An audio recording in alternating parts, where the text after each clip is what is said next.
Assalamualaikum warahmatullahi. Bismillahirrahmanirrahim. Alhamdulillahirabbil alamin. Nahmaduhu wa nasta'inuhu wa nastaghfiruh. Wa na'udzu billahi min shururi anfusina wa min sayyiati a'malina. Man yahdihillahu fala mudilla lahu wa man yudlilhu fala hadiya lahu. Asyhadu an la ilaha illallah wa asyhadu anna Muhammadan abduhu wa rasuluh. Allahumma salli ala Muhammad wa ala ali Muhammad kama sallaita ala Ibrahim wa ala ali Ibrahim wa barik ala Muhammad wa ala ali Muhammad kama barakta ala Ibrahim wa ala ali Ibrahim fil alamin innaka Hamidum Majid. Amma ba'd. Alhamdulillah, kita bersyukur kepada Allah dapat lagi bersama-sama untuk kita meneruskan tajuk pengajian kita berkenaan dengan tafsir, dan kita sekarang dalam surah, masih dalam surah Al-Baqarah, juzuk yang kedua, ayat-ayat yang awal, juzuk yang kedua.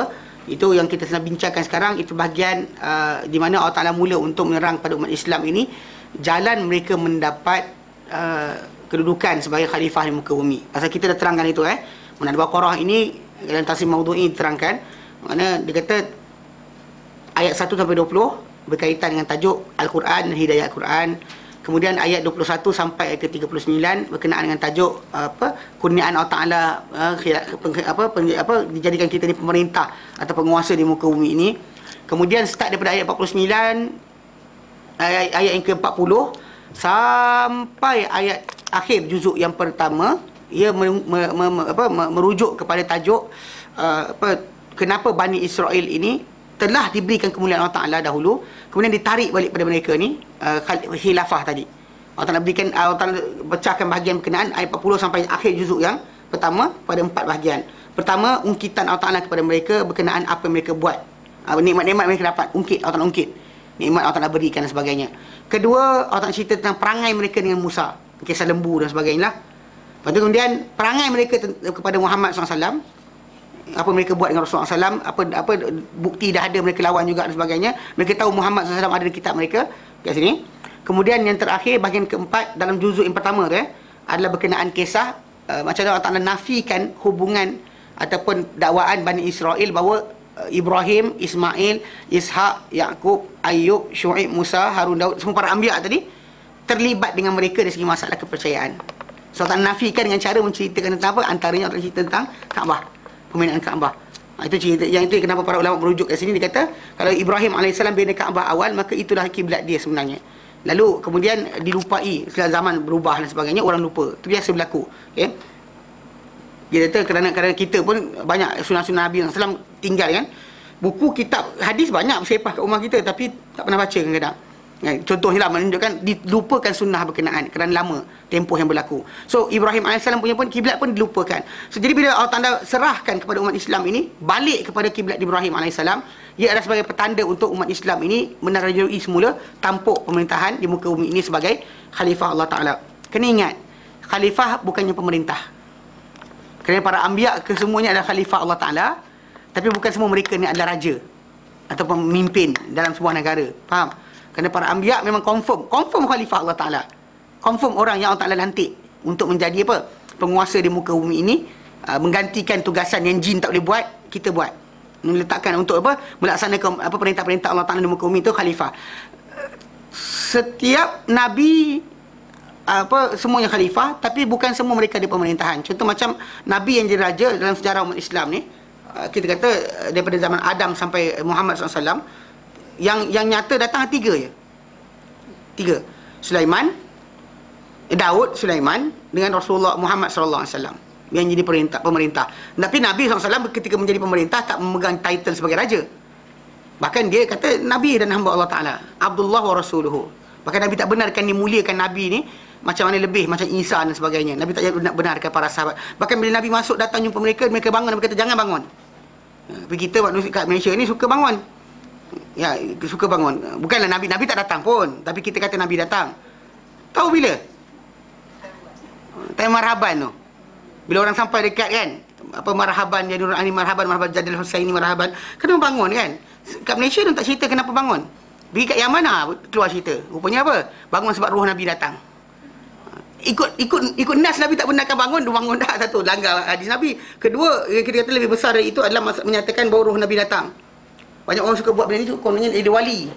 Kan bila Nabi datang tu kok pegang kepala dia, jadi wali. Macam itulah cerita dia. Tu yang beri buat maulid kerap ni. Ini tahu tak? Tak tahu kan? Ni rahsia dia. Rahsia dia balik rahsia. Tahu tak? Ini saya tahu sebab apa? Sebab orang-orang yang terlibat dengan benda ni cerita dengan kami. Waktu kat Yaman tu, akan baca buku-buku mereka ajarkan dan sebagainya. Mereka suka buat perhimpunan macam ni sebab mereka kata takkan dipilih jadi wali melainkan di tempat-tempat tertentu atau majlis tertentu. So majlis macam tu dia anggap Nabi akan datang. So macam bless sesiapa di situ untuk jadi wali. Itu masalah lah. Kita kata kefahaman yang salah. Anyway, dah bertentangan sunnah Nabi SAW. Nabi tak benarkan. So Nabi Muhammad SAW baginda memerintahkan, mengarahkan, menjadi ketua tentera dan sebagainya. Tetapi Nabi tak pegang title raja atau pemerintah. Kena faham Jadi secara asasnya semua orang yang kita ni adalah, kita ni semuanya adalah khalifah Allah Ta'ala as long as kita melaksanakan apa Allah Ta'ala perintahkan dalam keluarga kita, pada diri kita dan madai. Bukan semestinya kita jadi pemimpin memerintah sebuah negara baru jadi khalifah. Salah. Yang tak ada dalam Islam. Kita kata pada apa? Ibrahim AS confirm khalifah. Adam AS confirm khalifah. Tapi negara apa dia memerintah? Tak ada. Bukan negara. Dia bukan pemerintah negara. Dia bahkan para anbiya macam Musa AS, ketua pemimpin berkaum dia, tapi tidak mempunyai negara yang besar. Bahkan banyak masa hidup dia ketika dengan Bani Israel dahulu apa? Kat padang pasir tak ada kerajaan pun. Tak ada kerajaan. Duk padang pasir, duk keluar sini, keluar sana, ajak masuk kaum dia tak nak ikut. So anyway, secara asasnya itu difahamkan Jadi bila dia dipindahkan kepada kita umat Islam ni, Allah Ta'ala mulakan dengan masalah apa? Kiblat. Kiblat Dan kita dah bacakan itu start daripada ayat yang ke-142 bab 3 Kita dah bincangkan dan kita sampai itu kepada ayat yang ke-150. Mana Allah Ta'ala nyatakan ayat berkenaan, wa min haitsu kharajta fawalli wajhaka syatral masjidil haram. Dan di mana saja kamu keluar, maka hadapkanlah wajah kamu ke arah Masjid Haram. Wa haitsu ma kuntum, di mana saja kamu berada. Di mana kamu keluar, ni sama saja kamu berada, fawallu wujuhakum syatra, hadapkanlah wajah kamu ke arahnya. Kenapa kamu kena buat macam ni? Li'alla yakunil nasi 'alaikum hujjah, supaya tidak berlaku ke atas kamu ini, untuk manusia ni, sebarang hujjah. Diorang tak ada miliki sebarang kata-kata yang mereka lempar pada kamu, melainkan orang yang zalimkan dengan mereka. Orang yang degil nak juga cakap, biarkan dia cakap. Fala takhshawhum, jangan kamu takut mereka.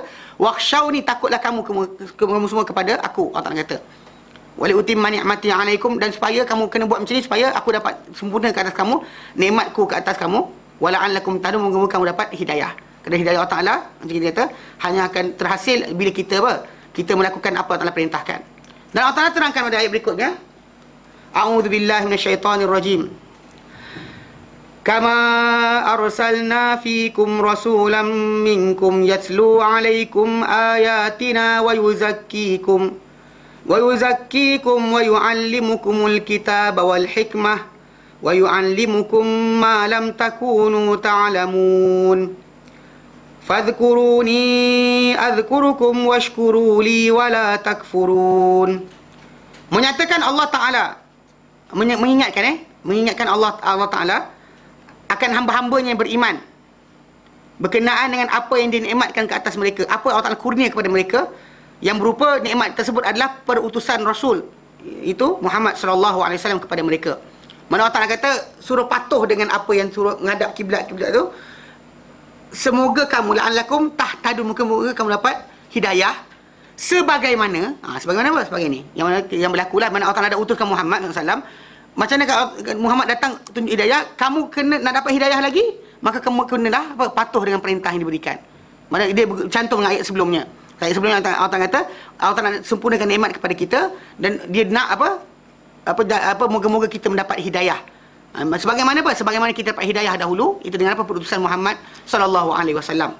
Yang Rasul itu atau Muhammad tadi sallallahu alaihi wasallam, yatlu alaihim ayatillah, yatlu alaihim, membacakan atau menyampaikan kepada mereka ayat-ayat Allah, ayat-ayat kami. Itu maksud ayat Allah yang kita kata ayat-ayat tadi ada tanda-tanda mengenal kita kepada Allah Ta'ala. Ini actually tugas Rasul yang pertama, mengenalkan manusia kepada Allah Ta'ala. Dia actually dalam Quran Karim Allah Ta'ala sebut ni dalam 3 kali. Bukan tajuk ni. Yang kita kata contoh macam dalam permintaan permintaan Ibrahim AS. Bila Allah Ta'ala cerita tentang Ibrahim dan Ismail. Wa idh yarfa'u Ibrahimul qawaida minal baiti wa Ismail Rabbana taqabbal minna innaka antas samiul alim. Kan betul, Rabbana wa ba'ath fihim rasulan minhum. Ayat berikutnya Allah kata, Ibrahim dan Ismail kata, Rabbana, wahai Tuhan kami, utuskanlah pada mereka rasulan minhum, rasulkan dengan mereka. Yang tugas rasul tadi first, yatlu alaihim ayatika, menyampaikan kepada mereka ayat-ayat engkau. Ayat-ayat engkau, bukti-bukti engkau, tanda-tanda engkau. Betul? Wa yu'allimu umul kitab wal hikmata, dan mengajar mereka kitab dan hikmah. Kemudian wa yuzakihim, dan menyucikan mereka. Ini yang permintaan Ibrahim dan Ismail kepada Allah Ta'ala. Allah Ta'ala sahut dekat sini dan Allah Ta'ala terangkan. Dan surah Jumaat ayat yang kedua, dalam ayat ini Allah Ta'ala ungkit balik mana tugas Rasul dekat sini. Bila orang tanya apa tugas para Rasul alaihi wasallam, ini tugas dia. Pertama, yatlu alaikum ayatina, membaca kepada kamu ayat-ayat kami, tanda-tanda kami, menyampaikan kepada kamu ayat-ayat kami, tanda-tanda kami. Mana maksud dia? Mengenal manusia pada Allah Subhanahu Wa Taala. Itu tugas para Rasul alaihi wasallam.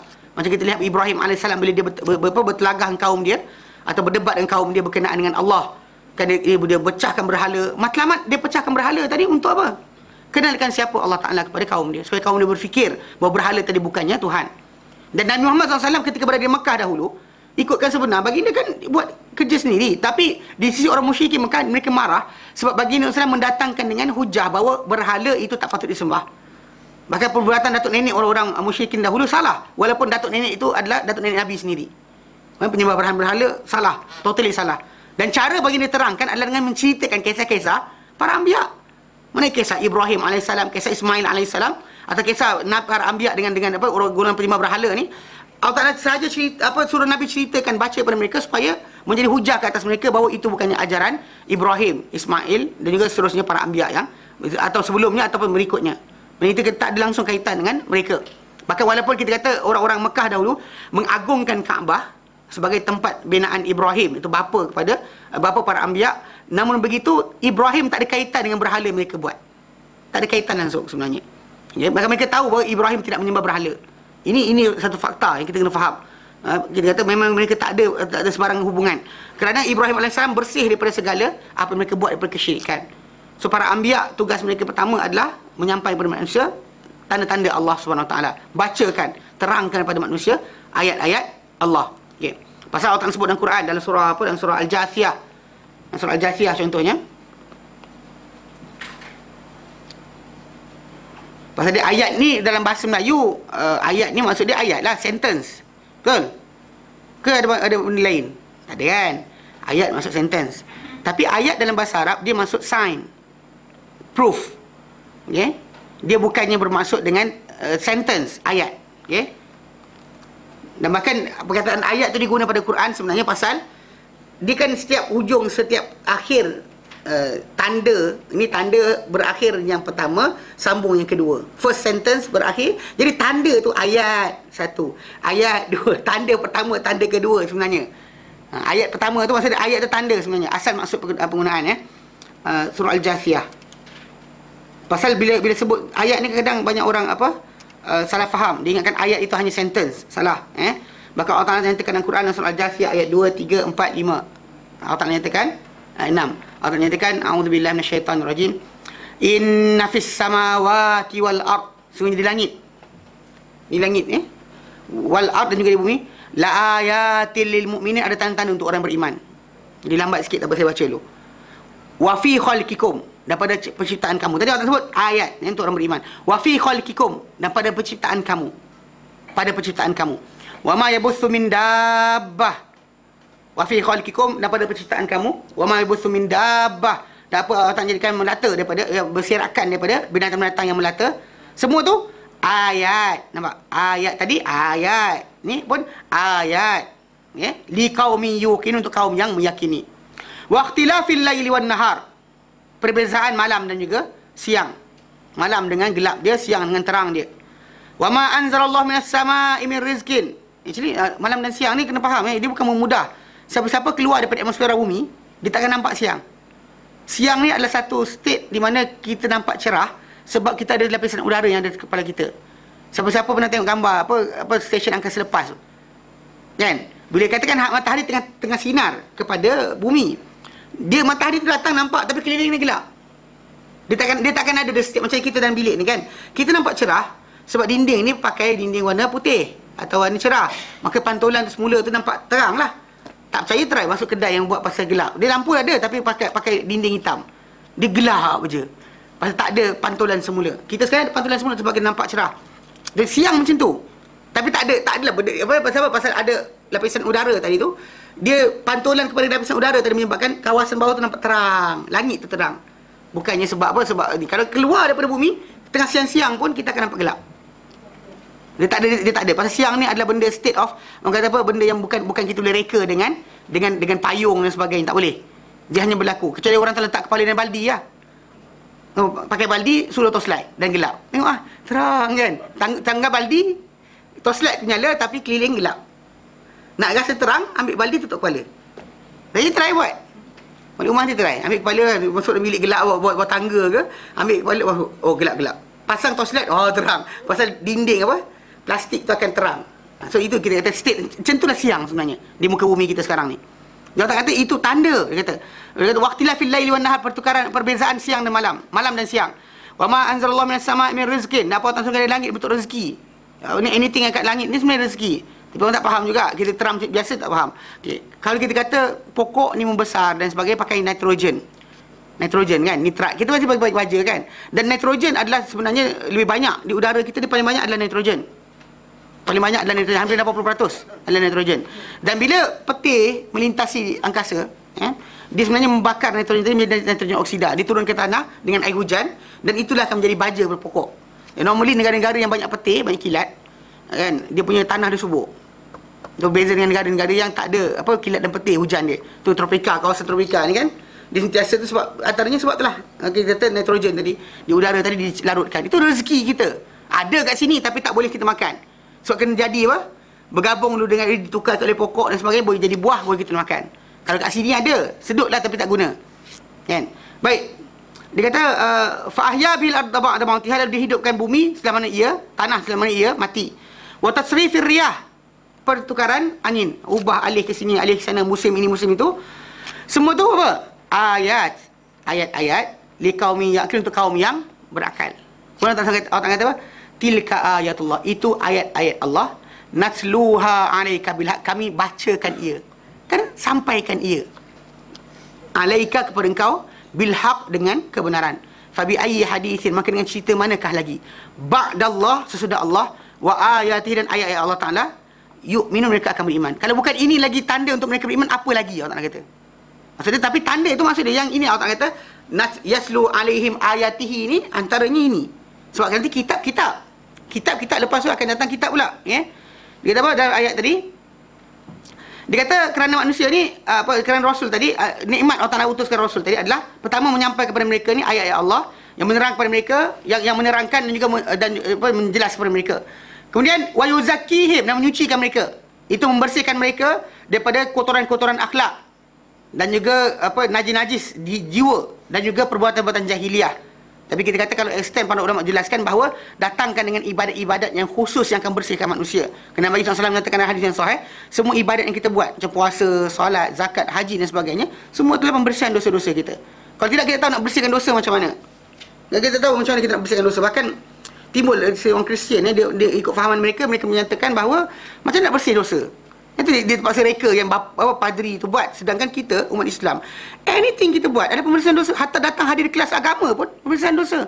Kerana Nabi janjikan dalam hadis yang sahih dan Sunan Tirmizi, Nabi kata apa? Malaikat akan hadir mendoakan untuk apa? Kita keampunan. Ya Allah, ampunkanlah mereka, ya Allah, ampunkanlah mereka. Mana malaikat akan sebut Allahumma fir lahum, Allahumma fir lahum. Mana malaikat doakan. Kita hadir majlis agama, kita langkah kaki ke masjid, menghilangkan satu dosa, menambah satu pahala, menaikkan satu derajat. Tapi Nabi ke depan kan apa? Hilangkan dosa. Atau puasa Ramadan, man shama Ramadan imanan wa ihtisaban, berapa puasa Ramadan kerana beriman dan juga mengharapkan pahala Allah Taala, ghufira lahu ma taqaddam min dhanbi, diampunkan apa telah daripada dosa-dosa dia. Mana menunjukkan hampir hapus dosa tu adalah di antara main purpose ibadat tadi. Yang dikata tazkiyah sebenarnya. Yang orang kita kadang banyak tak jumpa jalan ni, dia mandi air cerik emas lah. Kan, terjun tujuh kuala lah, rendam di dalam telaga, macam-macam. Nak merasa kematian dia tu. Bila rasa tu barulah kita akan sampai zuk-zuk dia tu. Lepas tu sekali lepas tu curi harta anak murid dia. Banyak orang yang tu kan, guru tarikat dan sebagainya, apa jadi tu? Kan last kali dia songlap kan, dia gunanya dah sampai state of iman. Datang di dalam tanah 40 hari contohnya lah kot dia buat. Anyway, lepas keluar tu dia ambil je kereta Mercedes anak murid dia, banglo kawan dia ambil, semua dia ambil. Apa cerita? Kan mana pergi zuhud dia tadi? Ini masalah kita kata. Para Nabi SAW sebenarnya, baginda lebih layak nak pakai sebenarnya. Baginda nak pakai, boleh pakai. Bahkan ketika Umar bin Khattab radhiyallahu anhu lihat baginda Rasulullah baring, kena bangun, berbekas baginda badan Nabi dengan apa kesan pelepah tamar, tikar pelepah tamar tu. Nabi SAW punya badan macam tu. Umar menangis. Umar kata, ya Rasulullah, engkau utusan Allah Ta'ala. Orang Parsi tu dia kata raja je, kursi dia emas, sutera dan sebagainya, hanya raja, engkau kekasih Allah. Macam ni keadaan kau. Ini zaman sekarang ada kan, waliullah ada pakai kereta kain kita Porsche, pelik jugalah. Tak kenalah dengan sunnah Rasulullah tadi kan. Kita kata kita boleh kaya, actually Nabi boleh kaya. Semua orang datang hadiah harta pada Nabi SAW. Siapa kata Nabi tak dapat? Banyak, terima semua sekali. Tapi Nabi pernah nyatakan dalam hadis yang lain, Nabi kata apa? Aku tak pernah impikan bukit Uhud jadi emas, melainkan supaya aku boleh buat dengan tangan aku hakadha itu dong, hakadha tu kan. Sebenarnya hadis Nabi tu, Nabi kata aku tak pernah impikan gunung Uhud ni jadi emas, melainkan supaya aku boleh sedekahkan aku macam ni. Tak pernah impi untuk jadi emas supaya boleh nak bagi. Kita tak mimpi emas supaya kita simpan dalam diri kita kan. Masuk seketul sejongkong tu dapat, alhamdulillah kata, tanda sayang Allah Ta'ala pada kita, padahal benda tu musibah, tak pasal. Jadi kadang-kadang tak faham benda keadaan tadi. Kita tahu kadang-kadang orang tu nakkan state of iman, dia melampaui batasan sampai dia lupa tazkiyah yang sebenar adalah pada ibadat tadi. Bila seorang tu dia pandang solat dia sebenarnya ada timing dia, kenapa Allah Ta'ala, fikir balik kan. Sekarang ni subuh tadi solat dah kan, Zuhur nanti ketemu Allah Ta'ala, takkanlah pukul 10 ni nak mengumpat orang. Jumpa Allah Ta'ala, Allahu Akbar, mengumpat tadi selamba je, tak rasa pun salah kan. Asal kan buat jumpa Allah Ta'ala lagi, nak buat pengaduan lagi. Mana kita akan jadi macam apa, cek, macam kita kata macam orang buat cek apa, buat apa kata macam petrol, duty petrol kan, dia jalan pusing-pusing cek kan, apa jadi sekarang kan. Cikgu sekolah tengok anak murid dia apa jadi sekarang. Ini bukan anak murid datang, cikgu saya dah buat sekian, mengadu. Ni sekarang kita 5 kali sehari kita mengadu, ya Allah aku buat benda tadi sebenarnya, tapi kita tak pernah terfikir. Pasal apa? Duk macam itulah. Solat tapi tak pernah fikir kenapa solat. Tak nak belajar. Dah ustaz solat je lah. Masalah itu jadi kes kita solat hanya ada pergerakan tapi tak ada roh. Bahkan kadang-kadang solat kemudian tak rasa diri tu. Kadang-kadang kan bos-bos besar kan, dia rasa duit dia banyak kan, dia kata macam aku dah CEO, dengar cakap aku. Dia lupa sebenarnya Allah Ta'ala bagi dia benda tadi untuk sementara je. Kena dia stroke, tak ada dah orang panggil jadi untuk mesyuarat dah kan. Kalau kerana harta dia banyak nak stroke, ada kerana duit banyak tu tak stroke, takkan kena stroke, takkan terlupa dan sebagainya. Mana boleh. Dia akan dipanggil Allah Ta'ala akan berikan kelemahan pada dia untuk jadikan jawatan tadi tak dipegang oleh dia lagi. Boleh tak? Bila masa Allah Ta'ala tarik. Tapi sementara Allah Ta'ala jadikan dia macam tu, tak boleh dia sombong. Contohnya antara cara tak boleh sombong tadi solat. Ketika kita solat tadi, kita datuk ke Tan Sri ke sultan ke kita, Perdana Menteri ke kita kan sujud kaki kita kat kepala kita kat kaki orang. Kalau kita duduk soft di belakang, kalau soft depan tu sujud tak kena kaki orang lah. Kalau dia kata kita sujud terapat sikit soft, orang pijak kepala kita, lepas semayang nak marah, kurang ajar dia kata, aku ni raja contohnya kan. Ibadat tadi mengajarkan kita ni rendah diri sebenarnya, tapi kita tak faham. Duk semayang tapi tak faham kan. Imam tu tadi depan kita tu, dia muda dari kita, tapi oleh kerana dia jadi imam, dia hafal Quran lagi banyak dari kita, walaupun kita lagi banyak harta daripada dia, walaupun kita lagi kaya daripada dia, lagi handsome daripada dia, tapi apa, oleh kerana dia adalah imam, dia kata Allahu Akbar, kita kena Allahu Akbar. Tu bina kepatuhan, ketundukan. Tak, dia kata itu tak faham tak. Manusia tu solat tak faham, ni masalah dia. Bila bayar zakat dan sebagainya, kenapa dia bayar zakat? Dia Allah sebut dalam Quran surah At-Taubah. Allah kata apa? Khudh min amwalihim sadaqatan. Hey Muhammad, ayat 103. Khudh min amwalihim sadaqatan. Hai Muhammad, ambil daripada harta mereka sedekah. Itu zakat. Yang zakat tadi, sedekah tadi yang tutahhiruhum, kau sucikan mereka. Wa tuzakkihim, dan kau bersihkan mereka dengannya, dengan zakat tadi. Dengan zakat tadi kau ambil, dibersihkan mereka. Wa salli alaihim, dan selawatlah ke atas mereka, doakanlah ke atas mereka. Inna solataka, solat engkau atau doa engkau, sakan oleh ketenangan bagi mereka. Anyway, benda tadi matlamat dia apa? Pembersihan harta. Cara orang tu pula yang bayar zakat tadi, apa dia patut faham? Dia patut faham sebenarnya duit dia kalau sorok, bawa bantal, bawa katil, tak ada siapa tahu. Tapi yang tahu siapa? Allah. So dia keluarkan sebab apa? Allah Ta'ala perintahkan keluarkan sebab sorok mana pun tak tahu. Ada orang dia ni dia ngilat, tahu ngilat? Dia ngilat. Letak nama apa duit tu nama anak dia. Jadi bila letak nama anak dia, so tak kena zakat. Ni anak saya punya nama. Padahal dia bukan makna bagi anak dia, dia simpan bagi apa? Backup. Kok nanti sepit-sepit nak beli barang ke? Boleh cucuk sini. Ini masalah. Pasal kalau benda kita kata kalau pemberian ni macam ni Kalau kita buat tabungan untuk pelajaran, dia lain cerita. Tapi kalau untuk yang kita kadang ada orang, dia bukan tabungan pelajaran. Dia saja bagi letak nama anak tadi. Dia sebagai satu device untuk kalau sekiranya sesak, kan cocok-cocok kat sini tak keluar. Cocok kat sini. Faham tak? Dia backup untuk keluarkan duit bagi apa masa-masa susah. Macam orang simpan harta emas, barang kemas. Ada orang barang kemas memang nak pakai. Ada orang barang kemas untuk apa? Kod tersesak, nanti apa? Jual. Orang yang macam ni, yang beli barang kemas untuk kod sesak boleh gadai, dia punya emas yang dia pakai tadi evaluate dengan apa? Dengan simpanan. Dia sama dengan simpanan emas dan perak. Bukannya benda tu perhiasan. Jangan asingkan. Pasal dia kena tahu bahawa dia beli kenapa. Dia beli kenapa. Macam orang berjongkong emas, confirm lah benda tu bukannya perhiasan. Memang untuk dijual dan juga dipakai masa akan datang. Betul tak? Apa kak? Ustaz tadi kata kalau kita buat simpanan dalam nama anak, kita memang untuk tabung pelajaran tu. Tu tak payah bayar zakat? Bukan. Kena bayar zakat. Ada orang try lari. Betul. Contoh sini. Cara simple je. Kalau katakan anak 10 orang. Anak 5 orang. Seorang anak, katakan dia simpan 10,000. Tak kena tau. Pasal sekarang ni, nisab dah hampir 15,000. Sekarang ni, nisab. So, dia letakkan 13,000. So, dia tak payah.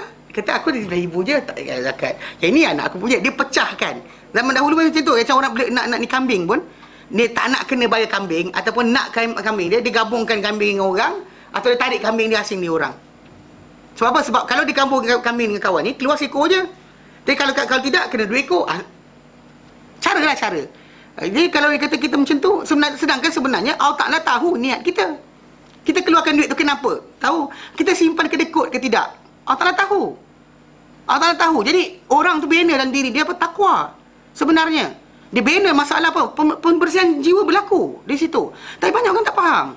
Bila time puasa kita sebutkan, kalau tak kata la'allakum tattaqun. Sebab puasa itu takwa. Bagi tak makan, tak minum sepanjang hari, 12 jam. Kalau kita minum tipu pun tak ada orang tahu. Kan? Lepas minum tu dah lap bibir kering kan. Kan contohnya. Tak ada masalah macam ibu-ibu kat rumah kan. Suami pergi kerja, dia duduk rumah. Kan anak pergi sekolah. Lepas tu sahur tadi ada lagi. Lepas tu makan.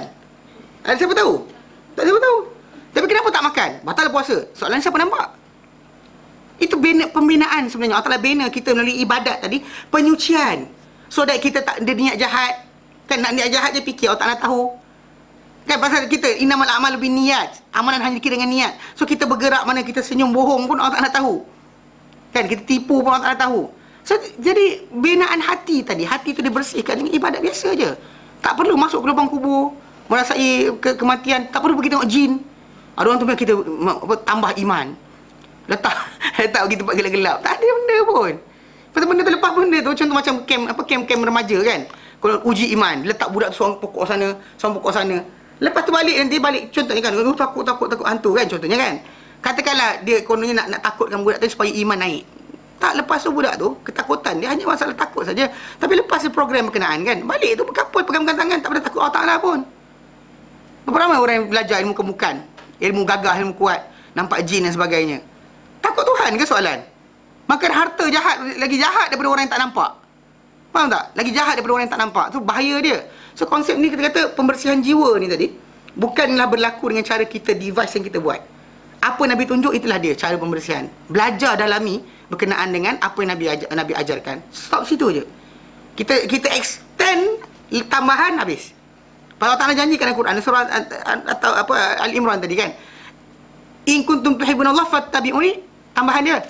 Yuhibbukumullah dan wa yaghfir lakum dzunubakum. Allah ampun untuk kamu dosa-dosa kamu. Ittiba' Rasul pun akan menghapuskan dosa kita. So secara asasnya kita Islam ni bila nak dikata Nabi kata Allah kata wa yuzakkikum, dia Nabi datang untuk menyucikan kamu. Pertama kenal kamu kepada Allah Taala, kedua sucikan kamu. Sucikan kamu dengan cara apa?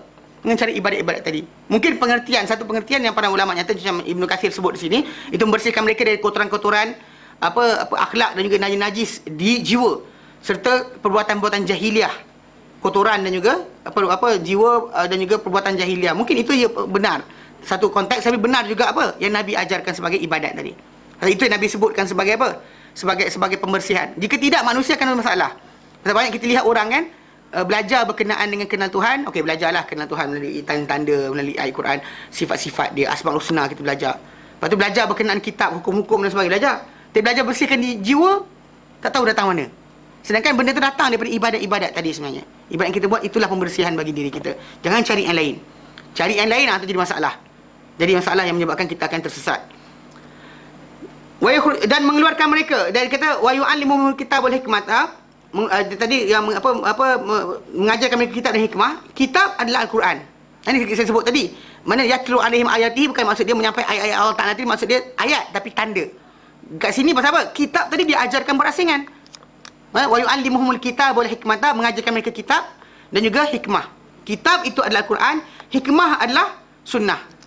Tengok, tuan kaki bawah tu, dia kata tafsir hikmah dengan sunnah ini adalah yang paling benar dan sahih. Okay? Dan ia adalah yang dipilih oleh Imam Syafi'i rahimahullah dan dikuatkan oleh dengan apa, dan beliau telah kuatkan dia dengan dalil yang terkuat sekali, dibacakan, dijelaskan bahawa itulah yang terkuat. Mana maksud hikmah dalam Quran Karim bukannya maksud dia kebijaksanaan, bukan maksud dia wisdom. Tahu wisdom? Bukan ikut falsafah dan sebagainya. Mengajar mereka kitab dan juga wisdom. No, not wisdom. Penjelasan kitab. Penjelasan kitab itu adalah hikmah. Ini kitab dan penjelasan kitab. Hikmah tadi adalah sunnah Rasulullah SAW, kerana Nabi yang menerangkan kepada para sahabat Al-Quran itu sendiri. Gitu sunnah. Dan apa, kalau kita sebut dalam kitab Risalah Imam Syafi'i, Imam Syafi'i sebut macam tu. Mana maksud hikmah itu adalah sunnah Rasulullah SAW, dan juga sunnah. Dan mengajarkan mereka apa yang mereka tidak ketahui dahulu. Dahulu dia tak tahu berkenaan dengan akhirat, syurga, neraka, tak tahu. Apa jadi lepas mati nanti, tak tahu.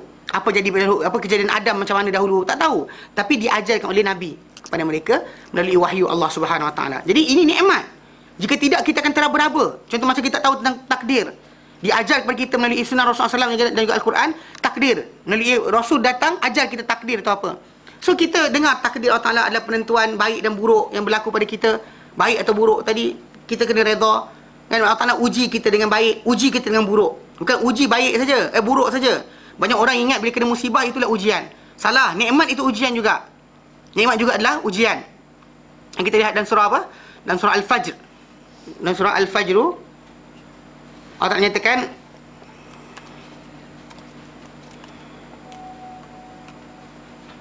Allah Ta'ala nyatakan fa'ammal insan, ayat yang ke 15-16 15 juga 16.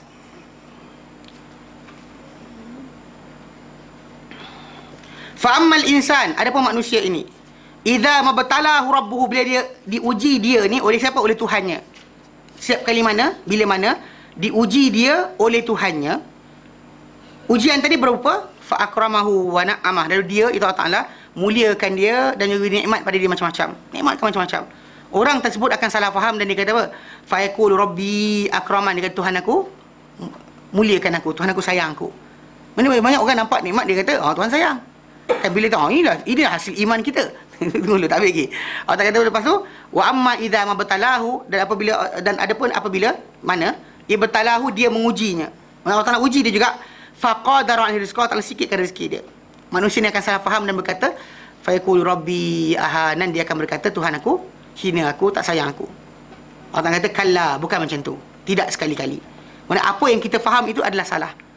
Mana baik atau buruk dua-dua sekali adalah ujian. Kalau orang tu belajar dengan betul, tahu daripada nas sunnah dan juga Al-Quran Karim, sunnah Nabi SAW dan daripada nas Al-Quran, automatik dia akan dapat ketenangan.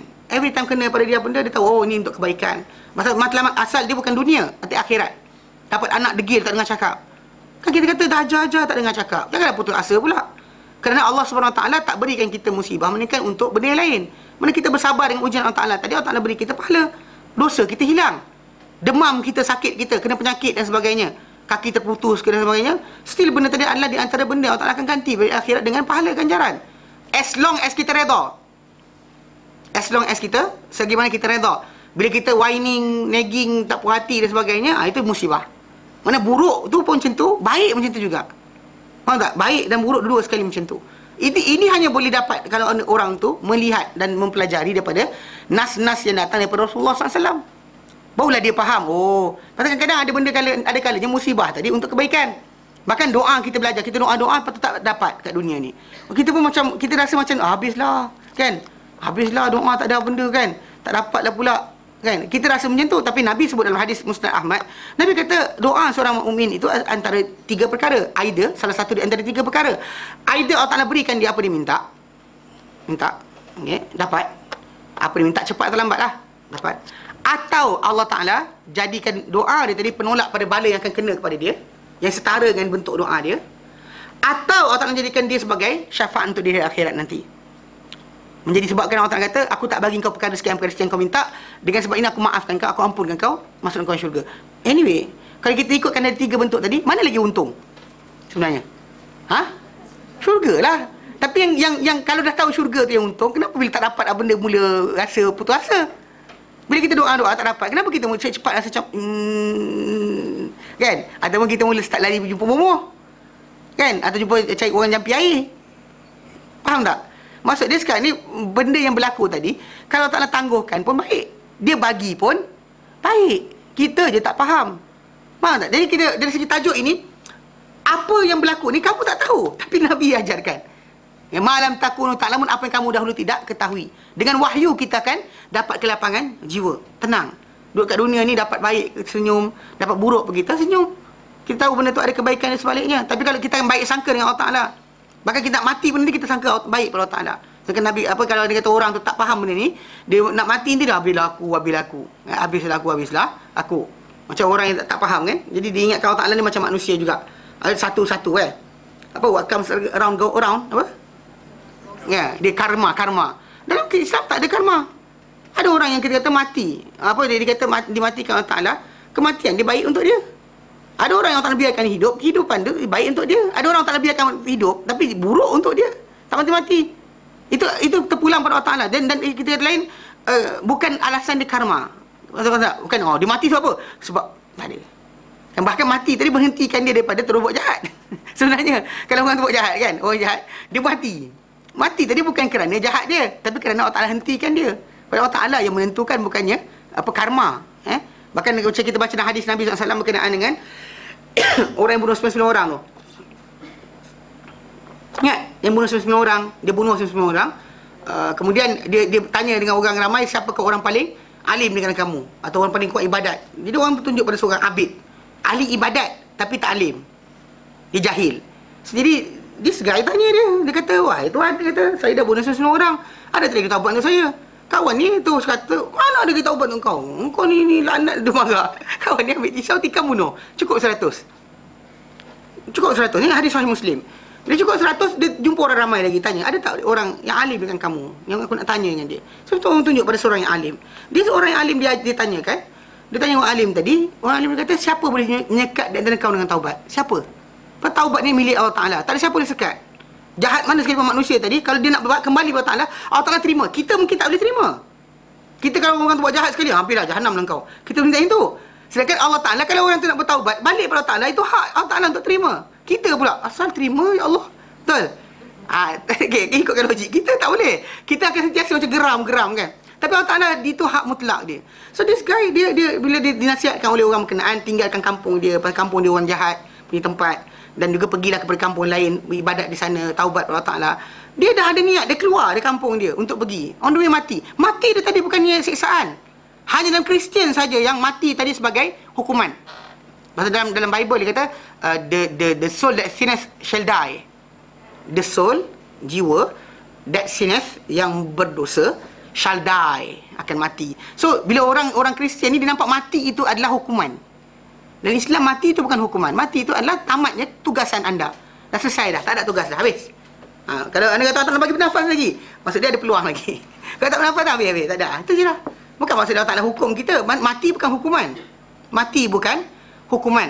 Untuk orang yang lain, dia nampaklah dia jadi bala. Macam isteri kita bila kita mati, anak kita bila kita mati, dia rasa macam benda tu kesusahan.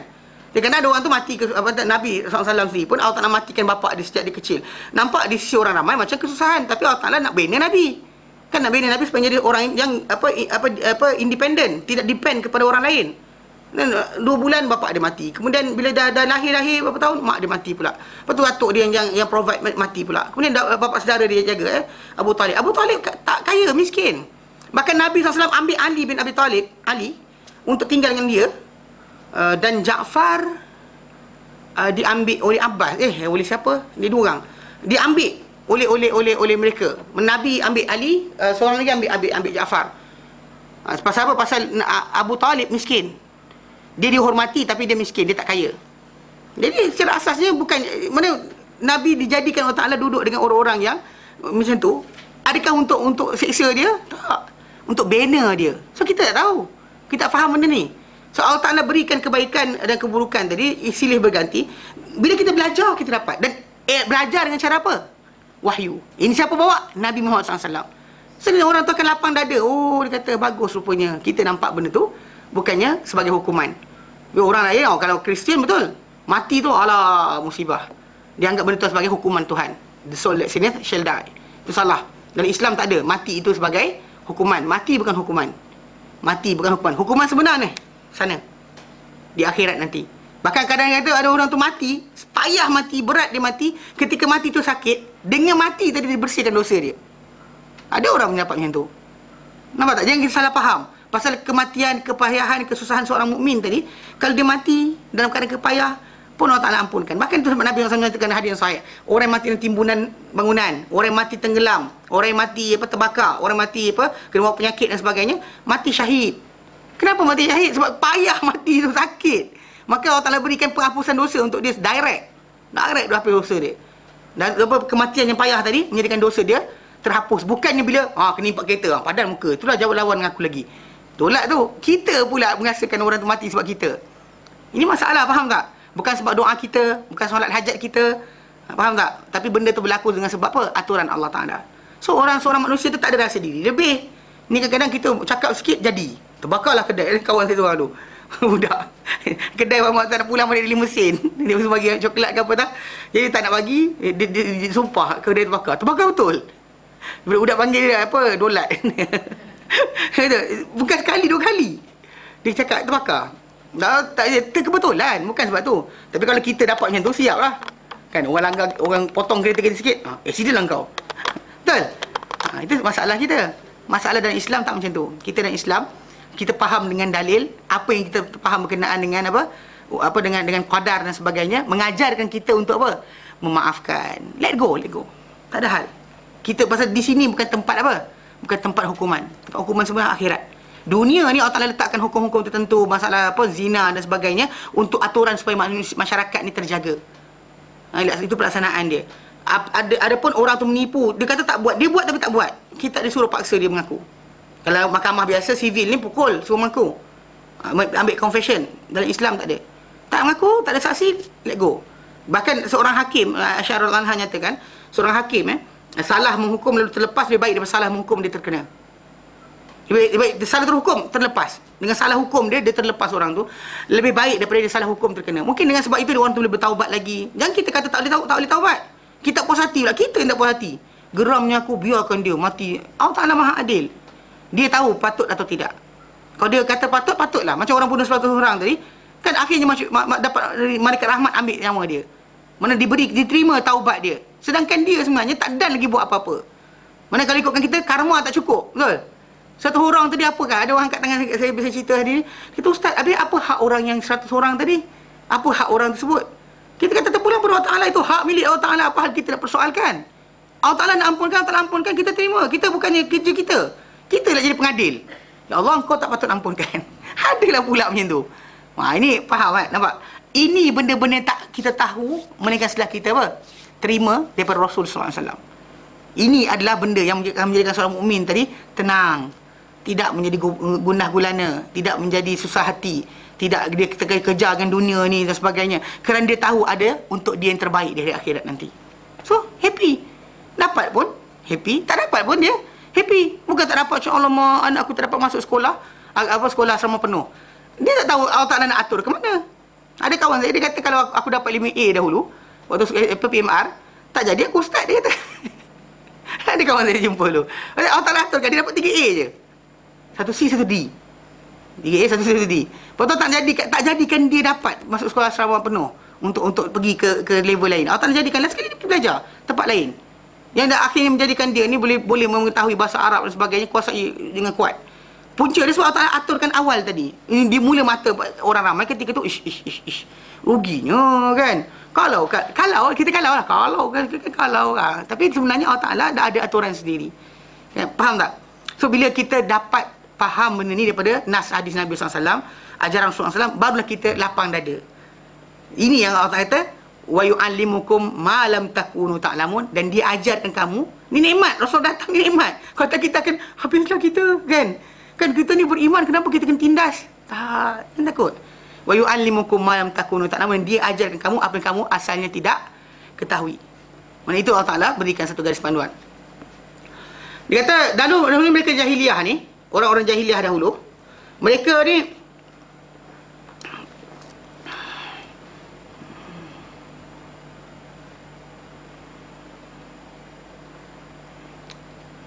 dia kata dahulunya mereka ni orang jahiliah ni jahil. Jahala. Mereka mereka memandang bodoh dengan kata-kata, tak kira kata-kata tu apa dia maksud dia cerita je benda orang terima. Okey. Mereka terima. Mana cerita kan orang kata tadi nampak jin. Yuku. Lepas tu anything cerita semua percaya. Tu yang orang buat benda bukan tu, contoh macam apa? Bila unta beranak jantan 5 kali, dia potong telinga, dia lepas kat padang. Ni unta Tuhan gitu. Jangan naik, jangan makan. Kalau beranak betina je, dia cerita perangai dia orang. Jadi diorang reka-reka. Jadi ada orang kata dia nampak tak kebodohan. Anything dengar semua percaya. Ini kata dalam Islam ni, tu sebab Nabi SAW ajar kita satu garis panduan. Dalam Quran Allah Ta'ala ajar dalam surah Al-Hujurat, Allah Ta'ala nyatakan, a'udzubillahi minasyaitonirrajim. Ya ayyuhalladzina amanu, hei orang beriman, in ja'akum fasikum binaba'in, kalau datang kepada kamu seorang yang fasik, kamu tak kenal dia, tak tahu dia ni siapa, tak tahu dia punya kedudukan, adakah dia ni seorang yang dipercaya atau tidak. Kemudian dia kata bidang baik dengan satu berita, fatabayyanu, maka cek dahulu, periksa dahulu, jangan terus terima je, mereka kopiah je, oh betul ni. Jadi kan kena kawan cerita, jadi kes ada di cerita tu, budak ni dia balik Malaysia cuti, dia pergi kat satu masjid rumah dia, ke tempat dia, pergi kat masjid tu. Lepas tu orang masjid datang, ustaz seorang ceramah.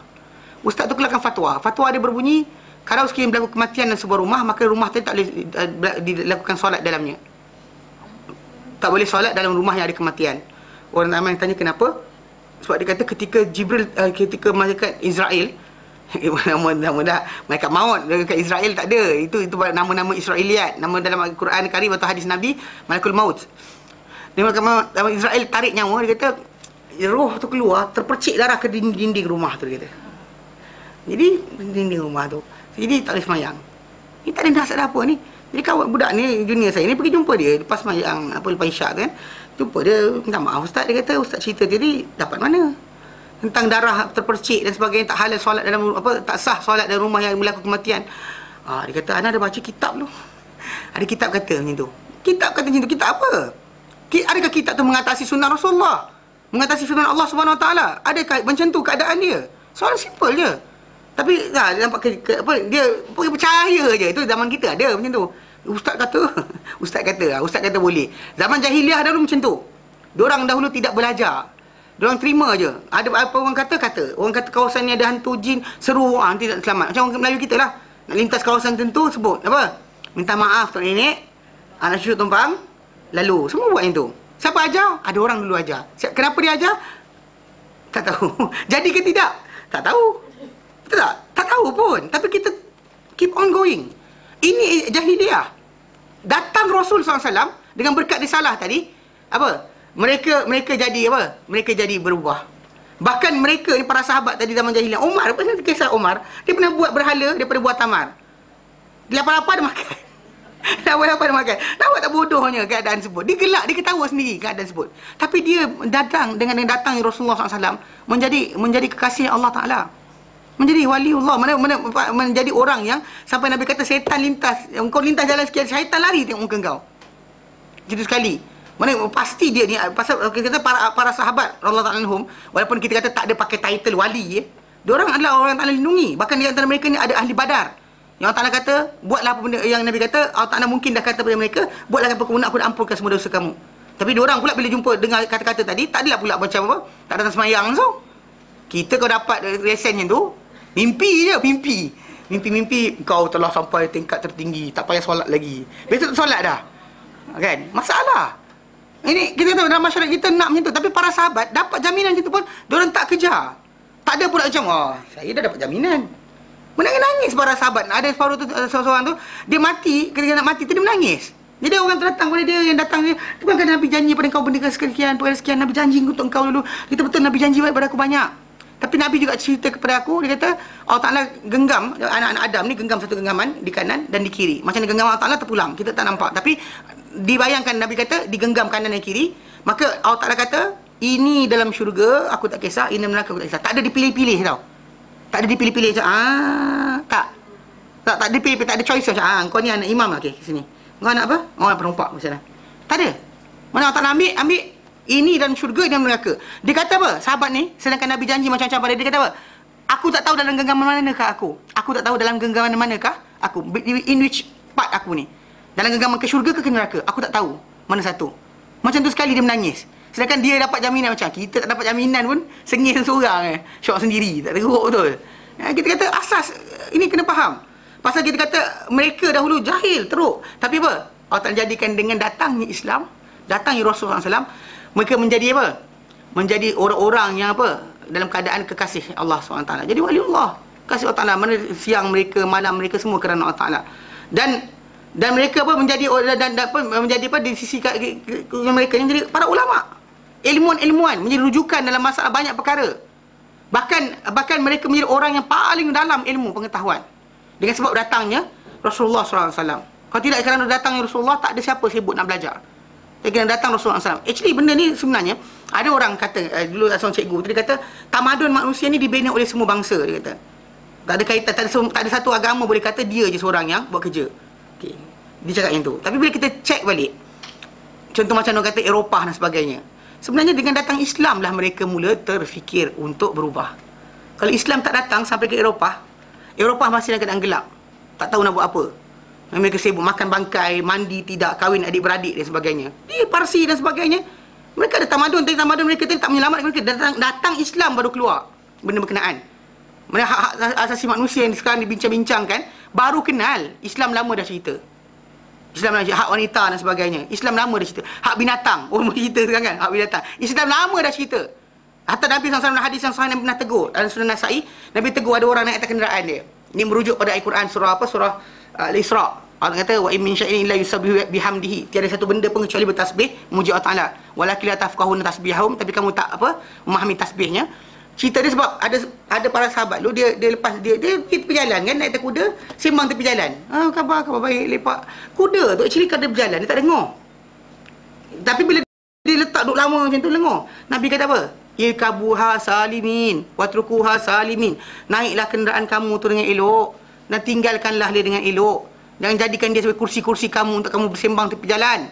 Kadang bimbang Nabi kata kadang-kadang tu yang ditunggang lagi banyak berzikir, lebih takut Allah Ta'ala berbanding dia menunggang. Yang ditunggang tu lebih takut Allah Ta'ala, zikir lagi banyak. Yang atas ni tak banyak berzikir dan juga tak takut Allah Ta'ala pun. Bayangkan tak bagusnya duduk macam tu. Nabi tegur macam tu. Itu macam tu sekali. Bahkan Nabi dalam hadis sahih, Nabi tak benarkan mengambil binatang atau benda-benda yang mempunyai nyawa atau roh sebagai apa? Sasaran bagi berlatih menembak, memanah dan sebagainya. Tak dibenarkan. Zat arwah tak boleh. Bahkan bila nak menyembelih, Nabi kata apa, tajamkan pisau. Semua tu tadi datang dalam Islam dengan sebab hak asasi binatang tadi dengan datangnya Islam. Sebelum Islam datang tak ada. Tapi kita sekarang ni masalah apa? Ditutup dari kita sejarah. Tak tahu kita bahawa sekarang orang sibuk kenaan ilmu Aristotle, Galen, Plato dan sebagainya. Kalau bukan kerana ulama Islam, ilmu tu lama dah pupus. Yang sibuk menterjemahkan ilmu tadi kepada bahasa-bahasa Sepanyol dan sebagainya, bahasa Latin, bahasa ni adalah ulama-ulama Islam. Kalau tidak, ilmu tu lama dah pupus sebenarnya. Itu menunjukkan bahawa Islam punya gerakan kepada manusia yang meninggalkan khurafat dan tahyul ada dahsyat, cukup dahsyat. Tapi banyak orang tak faham-faham. Dia kata tak adalah, orang Hindu pun ada. Orang Hindu dengan kasta dia. Cina dengan keadaan dia, raja dia naik turun perang saudara je kerja. Mana orang Kristian yang sibuk dengan apa masalah Isa Tuhan ke, anak Tuhan ke, Tuhan menyerap dalam dia. Sibuk dengan benda tu. Yang Yahudi sibuk dengan keadaan dia. Ni siapa-siapa nak tengok boleh baca buku Abu Hasan Ali An-Nadawi. apa yang dunia rugi dengan sebab kemunduran umat Islam. Dia ceritakan di awal mukadimah tu, antara pendahuluan yang paling bagus berkenaan dengan menerang kepada kita macam mana dunia ni terhutang budi dengan Islam datang. Dia terangkan balik dia, dan bahkan Abu Hasan An-Nadawi dia pandai bahasa Inggeris sekali. Dia rujukan dia pada Encyclopedia Britannica dan sebagainya. Dia bukan balik pada cerita-cerita bahasa Arab je, tak. Dia menulis dalam bahasa Arab. Tapi buku dia tadi antara buku yang terhebat. Ada translation dia dekat belakang ni. Siapa-siapa rajin, tapi tak boleh buat lari semua. Jangan tu nak baca-bacalah pulang balik. Ni kan ada buat balik rumah kan, buat kasar masalah juga. Nak pinjam tak apa, baca. Jadi kita kata benda tu buku-buku ni kita kata kena perlu dipelajari supaya kita dapat faham macam mana datangnya Rasul sallallahu alaihi wasallam menjadi apa? Nikmat kepada manusia dari berbagai sudut, berbagai arah. Bukan satu arah, berbagai arah. Dan mereka para sahabat tadi menjadi orang paling baik di kalangan manusia ni kerana apa? Segi hati. Dan paling sedikit apa? Takalluf, memberat-beratkan diri. Tak ada memberatkan, memayah-mayahkan, nyusah-nyusahkan ni, tak ada. Para sahabat tak buat kerja itu. Dan mereka ni paling betul dari segi masalah kata-kata. Para sahabat. Dengan datangnya apa? Rasul. Rasul datang, maka itu nikmat. Dia Allah Ta'ala ungkit pada orang-orang beriman, nikmat. Macam mana Allah Ta'ala beri kamu hidayah dengan Rasul datang, maka patuhlah juga. Allah Ta'ala nak beri hidayah pada kamu ni dengan kiblat ni, supaya kamu dapat hidayah yang tambahan. Kamu dapat nikmat yang lebih besar lagi. Tapi pertama sekali, kamu kena patuh. Jadi dia kata apa? Dan Allah Ta'ala nyatakan dalam Quran dan surah Al-Imran ayat 164. Allah Ta'ala nyatakan, a'udzubillahi minasyaitonirrajim. Walaqad mannallahu 'alal mu'minin. Demi sungguhnya Allah telah mengungkit nikmat, ungkit nikmat ke atas orang-orang beriman. Apa Allah Ta'ala seungkit? Idz ba'atsa fihim rasulan min anfusihim. Tatkala mana Allah Ta'ala utus pada mereka ni, itu dengan Allah Ta'ala utus pada mereka dalam di tengah-tengah mereka ni seorang rasul dari kalangan mereka sendiri. Yang tugas Rasul tadi, yatlu alaihim ayatihi, membacakan kepada mereka ayat-ayatnya, sampaikan tanda-tandanya, wa yuzakkihim, dan menyucikan mereka. Ini tugas Rasul tadi. Dan Allah Ta'ala telah mencela sesiapa yang tidak mengenal kadar nikmat ini, nikmat perutusan Rasul ini. Okey, Allah Ta'ala cela orang-orang berkenaan dengan berfirman dalam surah Ibrahim ayat 28. Surah Ibrahim ayat 28, Allah Ta'ala nyatakan, alam tara ilal ladzina baddalu ni'matallahi kufra. Adakah kau tak lihat, hai Muhammad, kepada orang-orang yang menukar ganti nikmat Allah Ta'ala? Nikmat apa? Nikmat iman. Nikmat iman itu, atau nikmat perutusan Rasul tadi, diganti dengan apa? Kufra. Dengan kekufuran. Dengan kekufuran. Dan mereka dengan sebab itu, wa ahallu qaumahum daral bawar. Dan mereka menghalalkan kaum mereka untuk masuk dalam negeri kebinasaan. Itu akan masuk negara ke dalam neraka. Mana maksud dia, dengan perbuatan mereka tadi menentang Rasul atau menidakkan nikmat perutusan Rasul tadi, maka orang-orang ni tadi telah menyebabkan kaum dia tadi apa? Jatuh ke dalam negeri atau tempat kebinasaan. Okey, berkata Ibn Abbas, yang dimaksudkan dengan nikmat tadi adalah yakni Muhammad SAW. Dan kerana ini Allah Ta'ala dengan sebab itu Allah Ta'ala kata apa? Dekat situ supaya Allah Ta'ala telah menggalak atau menggesa orang beriman untuk mengiktiraf nikmat ini. Dan iktiraf nikmat ini dan membalasnya dengan menyati Allah Ta'ala, bersyukur Allah Ta'ala. Mana dengan nikmat yang diberikan tadi, Allah Ta'ala berkata, fadhkuruni adzkurkum. Maka dengan sebab itu, ingatlah aku, kenanglah aku, adzkurkum, aku akan kenang kamu, aku akan ingat kamu. Washkuruli, dan bersyukurlah kepadaku. Berterima kasihlah kepadaku, bukan dengan hantar barang-barang ufti dan sebagainya, tapi dengan apa? Dengan melakukan segala apa yang diperintahkan. Wala takfurun, yang kamu mengingkari aku, mengingkari daku. Berkata Mujahid dalam firman Allah Ta'ala, kama arsalna fikum rasulan minkum, sebenarnya yang diutus kepada kamu seorang rasul di kalangan kamu. Berkata Mujahid,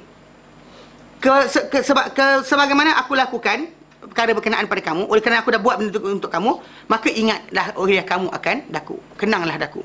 Maksudnya itu nikmat terbesar. Pasal yang utuskan Rasulullah SAW adalah Allah Ta'ala. Itu sebab kenapa bila kita belajar, kita sayang Rasulullah SAW, ikut cara yang Allah Ta'ala tentukan. Bukan ikut cara kita fikir sendiri. Faham? Yang nak bunuh orang kerana Rasulullah, tak boleh. Kan?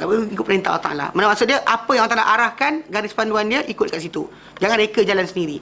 Yang zaman kita sekarang banyak orang cinta Rasulullah SAW, tapi jalan masing-masing. Ini kita sebut tadi kan, kita kata bila kita lihat para ulama' Ahlussunnah wal Jamaah, mereka menghabiskan masa mereka mentelaah, mengkaji Al-Quran, mempelajari hadis-hadis Rasulullah, menyampaikan, mengajar sebagainya. Matlamat dia untuk apa? Untuk orang kata dia alim? Tidak.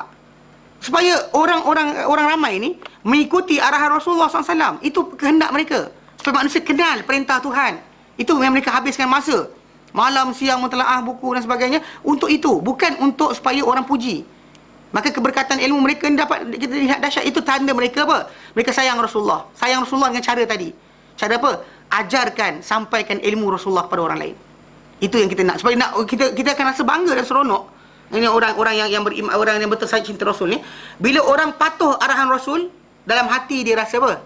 Rasa gembira. Bila orang tentang Rasul, dalam hati dia rasa marah. Itu sebenar.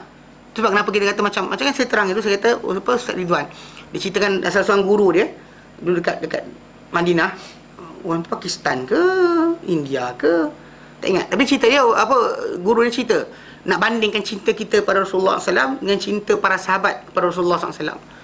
Dia kata, bayangkan, dia kata ada bukit tinggi kan, roda kereta lembu kayu tu bergolek. Bila bergolek, actually kalau jatuh kena badan orang sakit, kan mati pun boleh kan.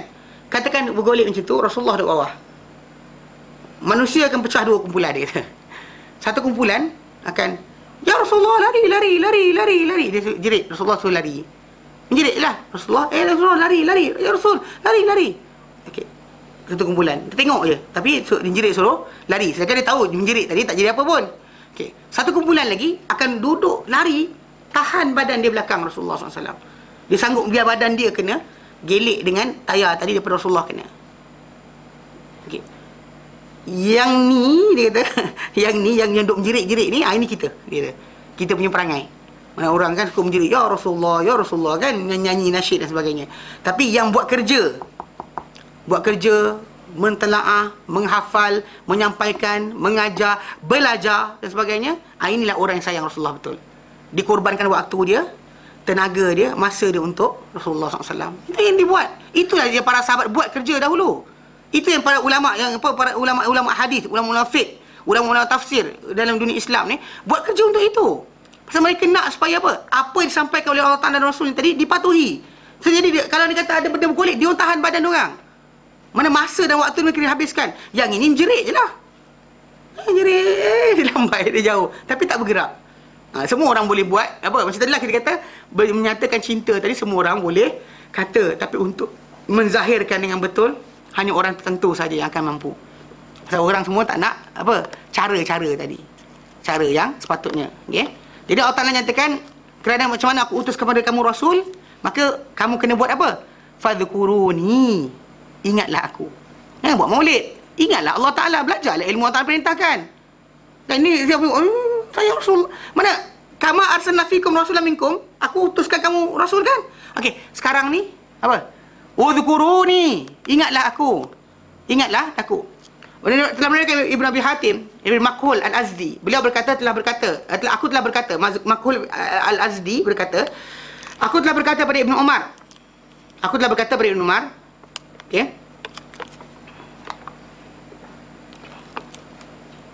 Apakah pendapat engkau? Adakah kau melihat ara'aita qatilan nafs, orang yang bunuh diri, bunuh jiwa, bunuh diri, atau bunuh orang lah, bunuh nyawa, atau minum arak, atau pencuri, atau penzina, akan mengingati Allah Ta'ala. Ini kata-kata apa? Makhul Al-Azdi kepada Ibn Umar.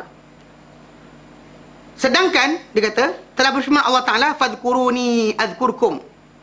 Okey? Fadhkuruni adhkurkum, ingatlah aku maka aku ingat kamu. Kalau contoh orang-orang tadi ingat Allah Ta'ala, macam mana Dia penzina tadi, dia berzikir, ingat Allah Ta'ala. Kadang-kadang dia ni jahat, tapi jahat dia tadi, dia suasana memainkan peranan. Tapi kita dalam Islam ni, hukum tetap berjalan. Hukum tetap berjalan. Kita tak laknat dia, kita tak maki dia. Macam zaman Rasulullah dahulu, ada orang minum arak dan sebagainya, ada para sahabat maki, laknat dia, Nabi kata, jangan laknat dia.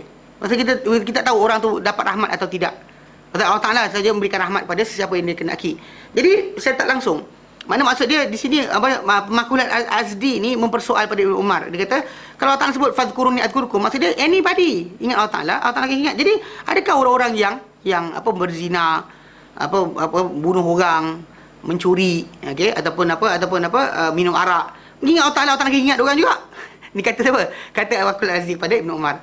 Berkata Ibn Umar,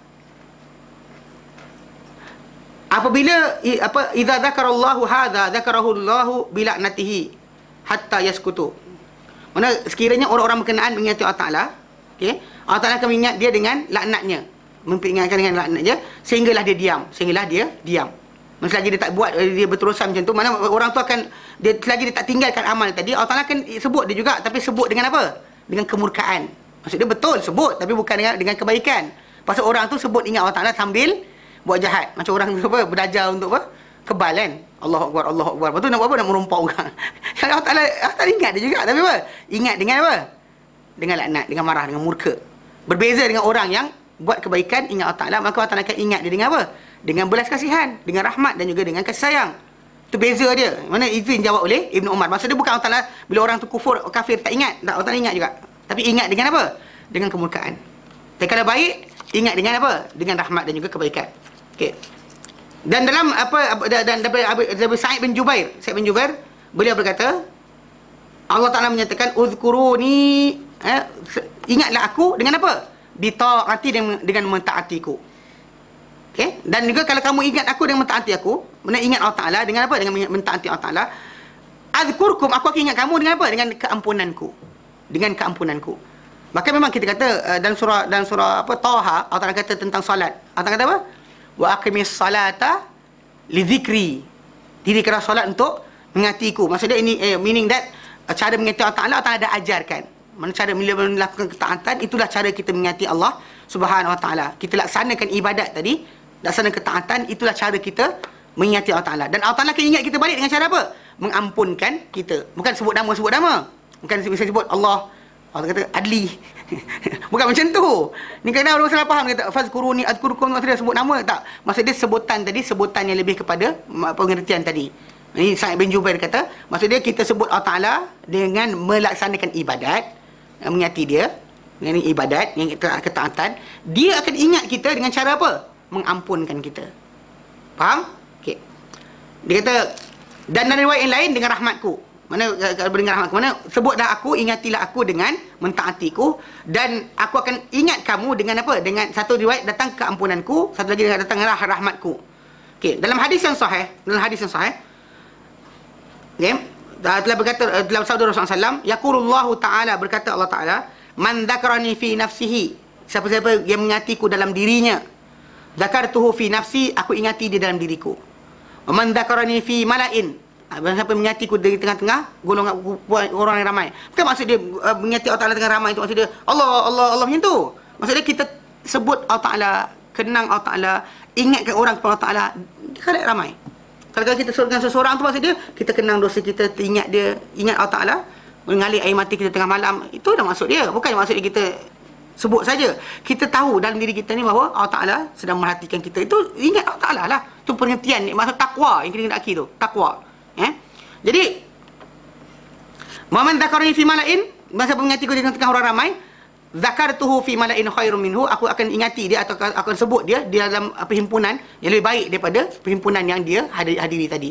Maka kalau disebut depan benda tu, aku ni depan Datuk Tan Sri dan sebagainya, aku akan sebut di depan malaikat yang lebih mulia banding dengan Datuk-Datuk tadi.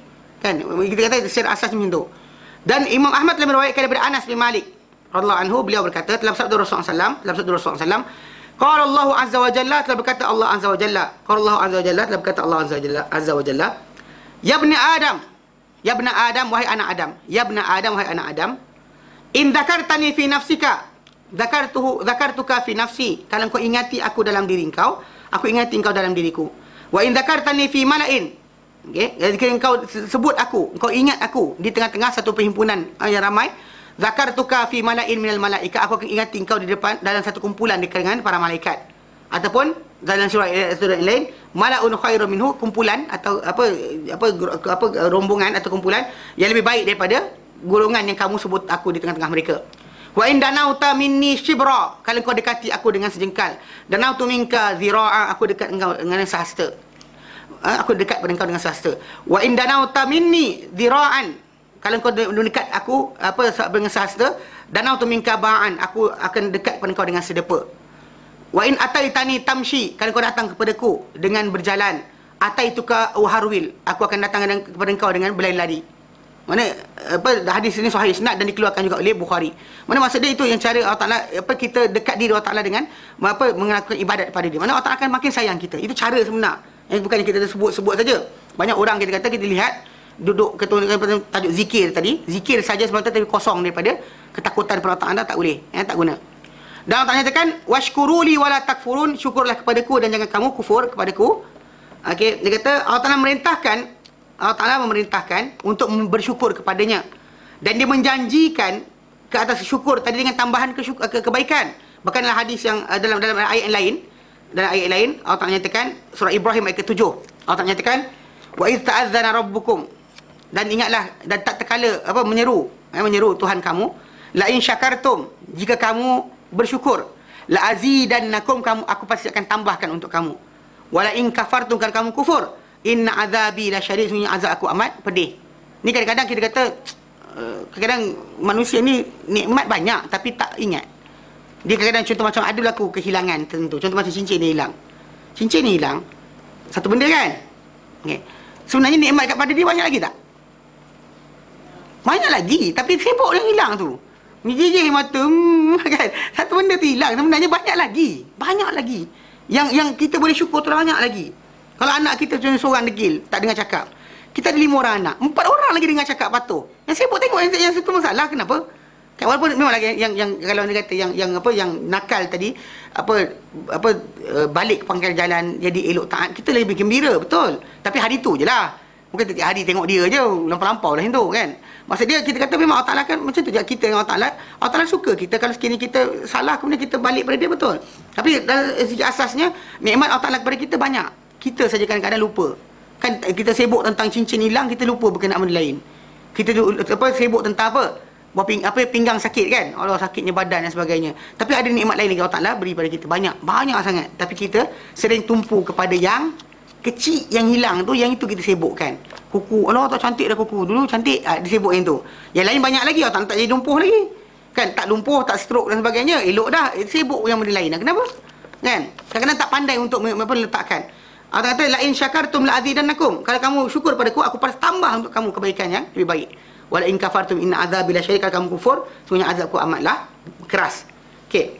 Dia kata dan dalam riwayat Imam Ahmad daripada Abu Raja Al-Ataridi, beliau berkata, telah keluar kepada kami Imran bin Husain, menemui kami Imran bin Husain, dan pada dia ni ada mitraf, ada kain daripada khiz, daripada sutra. Kami tak pernah lihat sebelum ini dipakai atau selepas ini dipakai. Lalu beliau berkata, sesungguhnya Rasulullah SAW bersabda, marang siapa yang diberi nikmat Allah Ta'ala ke atasnya dan sebagai nikmat, maka sesungguhnya Allah Ta'ala suka supaya nikmat tadi dilihat kepada orang lain. Contoh macam ni lah, bila orang tu pakai baju yang elok maksud dia, tak apa, dia pakai je, tak ada masalah. Bahkan bila Allah Ta'ala beri nikmat bagi kita lebih untuk pakai baju elok tadi, tak mengapa kita pakai depan orang lain, tak ada masalah. Bukan pakai di rumah, syok sendiri, pegang betul, simpan balik. Bukan, mana pakai depan orang tak ada masalah. Allah Ta'ala suka supaya kesan nikmat tadi diperlihatkan. Kalau kita ada ilmu, sampaikan. Bukan duduk diam, malulah nanti orang kata, lah sekali, masalah lah. Tak sampai ilmu tu diam je. Kan seronok kan. Syok sendiri. Tak hafal lah. Ya, kan. Aku belajar dah, kan. Tahu dah tafsir ni. Itu simpan. Buat apa? Kan, untuk apa? Asal kesan nikmat tadi kita sampaikan balik kepada orang lain supaya dapat manfaat dia kepada orang lain. Kalau dia kata orang lain dapat lihat nikmat berkenaan dan dia nampak, contoh macam kisah Maryam bagi orang-orang yang beriman, bila kita nampak orang lain dapat nikmat, kita disarankan untuk berdoa. Pasal kalau dia dapat Allah Ta'ala berikan, maksudnya kita pun boleh minta benda yang sama. Macam dalam kisah Maryam Maryam binti Imran, mak dari Isa AS, dia dapat makanan buah-buahan pada musim yang bukan pada musimnya. Lalu bila Zakaria jumpa, dia tengok dekat mihrab apa yang dapat. Jadi Zakaria kata, datang mana benda ni? Lepas tu Maryam kata, hiya min indillah, dia daripada sisi Allah Ta'ala. Okey, dari sisi Allah Ta'ala. Ya